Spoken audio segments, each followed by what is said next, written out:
Dielectric and capacitors, what most students get wrong. What if I told you that adding dielectric to capacitor doesn't always do what you think it does? Most students think they know, but they are missing one crucial detail. Let's clear that up today. What is dielectric? It is an insulating material like paper, glass, or mica that we insert between the plates of capacitor. But doesn't let this simplicity fools you. Its effects are profound. This number is called as dielectric constant K.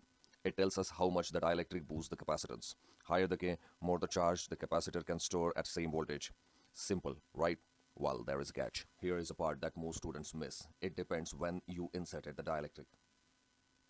Is the capacitor still connected to the battery, or it has been disconnected? These two cases leads to completely different outcomes. If the battery is still connected, voltage stays fixed. Capacitance increases. So does the charge. That means that capacitor stores more energy. But if the battery is disconnected, its charge is trapped.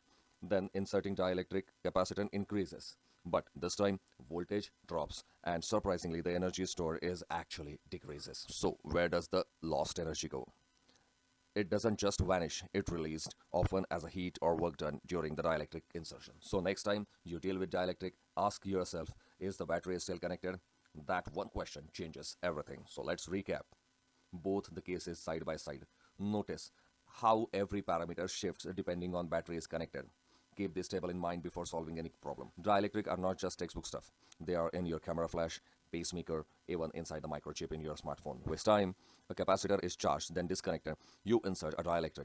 What happens to the voltage, charge, and energy? Comment the answer below. I'm reading everyone. So I hope you like this video. Did this clear your doubt? If yes, like this, subscribe to our channel, and share with a friend who's still confused. Thank you. Take care.